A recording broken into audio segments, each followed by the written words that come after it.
Today we're going to be speaking a little about the parable of the Good Samaritan, but I'm looking at it from a different context, and I'm calling this mercy that loves. Because since the recording of that parable, the concept or the idea of the Good Samaritan has taken a life of its own, and it's become synonymous with someone who's good, who's noble, selfless, helpful, and someone who takes a great personal risk to reach out to someone in distress or someone in dire need of help. And it's a parable that's only found in the Gospel of Luke. We're not going to be reading it right now, but we'll discuss it first and come back to that again.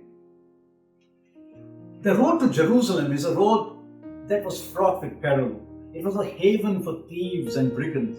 So the fate of this lonely traveler is almost anticipated. He was beaten up, robbed, and left naked, dying on the side of the road, without any sign of nationality, his social status, which community he belonged, because the clothes would have indicated that. And naked as he is, you cannot really identify where he comes from. He is simply a person in need.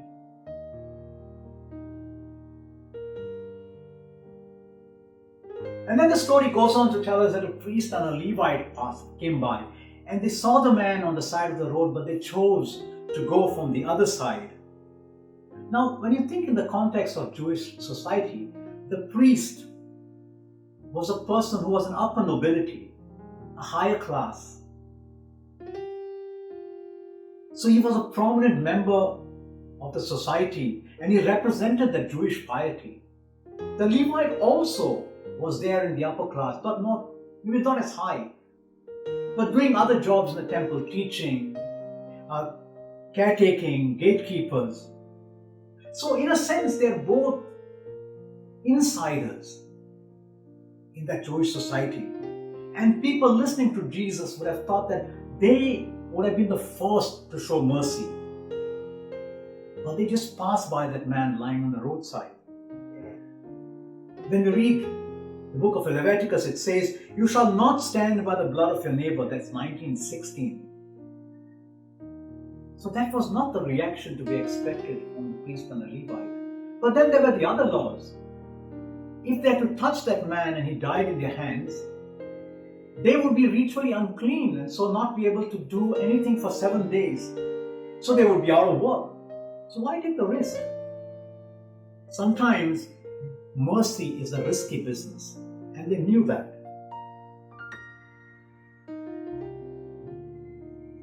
The next person to come on the scene is the Samaritan. And the listeners probably would have expected to bring another Jewish layperson, but Jesus shocks them by bringing in this outsider. Now the Samaritans were a no nation. They were excluded from the temple. They were considered liars. And here was Jesus bringing this hated outsider into the picture. But yet it is only this Samaritan on this lonely road to Jericho who stops by and helps where the priest and the Levite walked away. We don't know what the priest and the Levite felt like, what were their emotions, but we certainly know that the Samaritan was filled with compassion. So the Samaritan goes up to this dying man on the roadside, this naked man, lifts him up, binds his wounds, probably by tearing pieces of his own clothing, pours wine and oil on the body. These two were essential of Jewish sacrifice. So this is the first man who's making a true sacrifice. He's doing exactly what Hosea had called for earlier. I seek mercy, not sacrifice. And then the Samaritan sets this man on his beast and takes him to the inn and puts him to rest there, gives him a place to rest where he can recover. And the next morning tells the innkeeper, "Here are 2 denarii.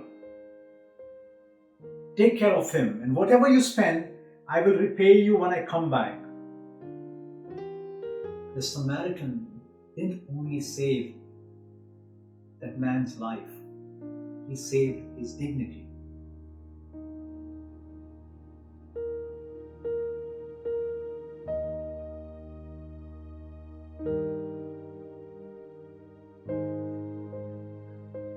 So the parable is not just about go and do likewise, but it's a metaphor in the kingdom of God. And Jesus is constantly surprising us. It's a challenge to us as a church, not just to be different, between the laity and the clergy, but to be a field hospital where everyone is healed. And to identify who is our neighbor and what we can do about it. So help when someone needs help. Not just an intention, but an action. That was what the Samaritan did. He acted. Here we would rather take pictures and put them out in the social media rather than help. It doesn't matter who the person is. Race doesn't matter. Today we are divided by race. So anyone for us is not like us. But we are all created in the image of God. Be kind to people even though they hate you.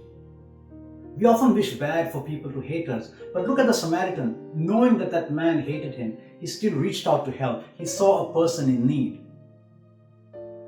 Probably the priest and the Levite asked the question, what would happen if we helped? The Samaritan asked the question, what would happen to the man if I didn't help?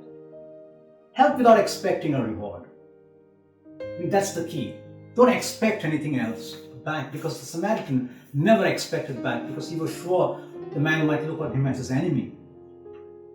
Charity is not easy. Don't give from your abundance. Give out of your substance. True charity can really hurt. And that is why being a good Samaritan is hard in our context, because we are living in a world that's so demanding that we forget about our more unfortunate brethren.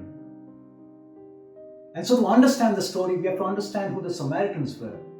An outcast, a hated, a despised people. And Jesus shocks his listeners by bringing in a Samaritan into a story, a hated person, not a Jew. Because that is what Jesus is trying to teach. Love your neighbor. Be compassionate to your neighbor. And that's a question the lawyer asked. Who is my neighbor? He didn't want to know who was his neighbor, but who was not his neighbor, so who he didn't need to help. But Jesus turns it upside down and asking him, who was the neighbor to the robber's victim? And very sheepishly this man replies, the man who reached out to help him. So move from judgment to compassion. Stop judging people and just act. Act. Don't pass by. Because you see, the word, the Good Samaritan, didn't make sense really. There was nothing good in Samaritan. But that changed. The Samaritan's actions mattered. Compassion, generosity, courage, solidarity. These are essential. This is what we are called to do. So Jesus doesn't say go and do likewise, meaning do exactly the same or do it sometimes. But he says do it whenever you can, whenever you see an opportunity. Follow the Samaritan's courage, compassion, generosity, boundary-breaking solidarity in everyday life. And that's the challenge Jesus issues to us. Look at your neighbor. There is no outsider. There is no outcast. So we have to ask ourselves the question, what keeps us from stepping out into the ditch and helping the person dying there? And we need to question ourselves, how deep is our commitment to that command to go and do likewise? If we are going to stop for a while and reflect on a beautiful painting of the Good Samaritan. And it's a painting by Balthasar von Corteben.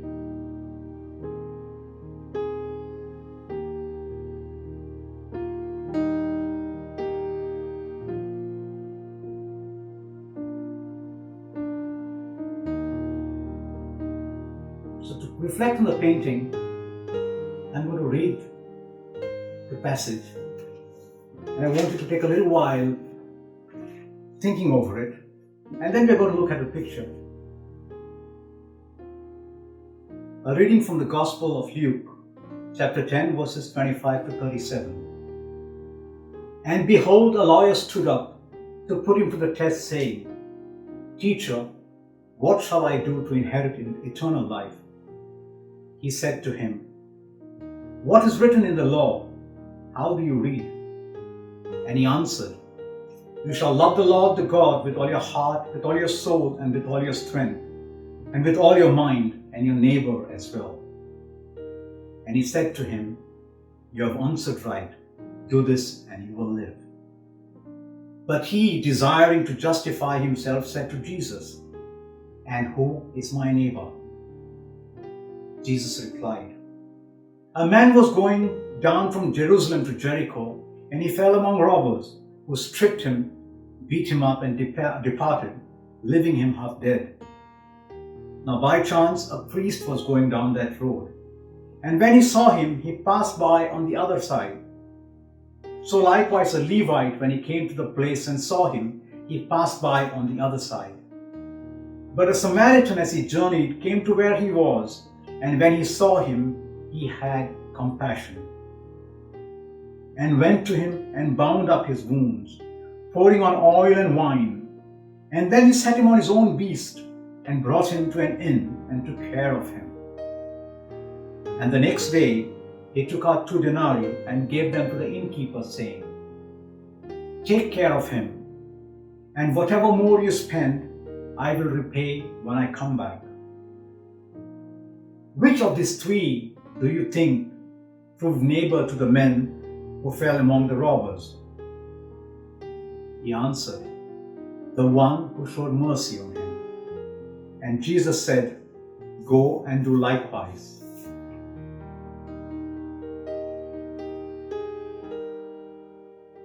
I want you to look at that picture, at that image, and ask yourself, where am I in that story? Am I the Levite? Am I the priest? Am I the Samaritan? Am I the traveler who fell victim to the thieves? What message does this image give me? What is the story trying to tell me? What does it demand from me? And how can I respond? What does God want from me? How can I reach out in mercy and love to people around me? Who is my neighbor? Am I a good neighbor?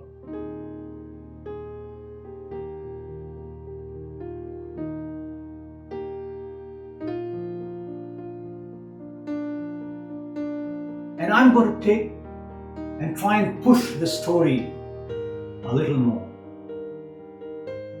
Because I'm convinced that this story, or this man, this Samaritan, actually fulfilled all the corporal works of mercy in this one story. And what are they? Feed the hungry, give drink to the thirsty, clothe the naked, visit the sick, shelter the homeless, visit the imprisoned, and bury the dead.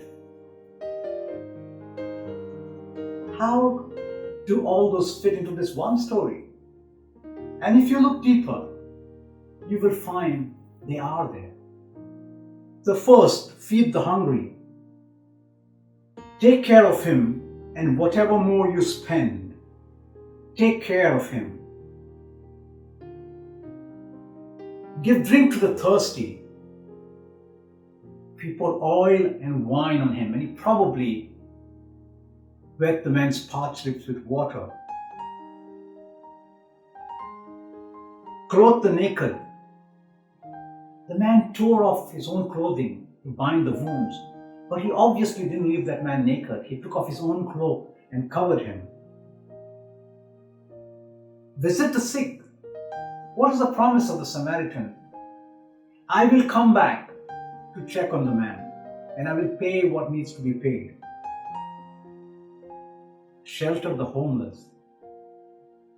Yes, he put him on his beast and he took him to the inn. Visit the imprisoned, and this is one that's the most challenging. And you think, he visited the imprisoned. That man was imprisoned in his inability to move as a victim.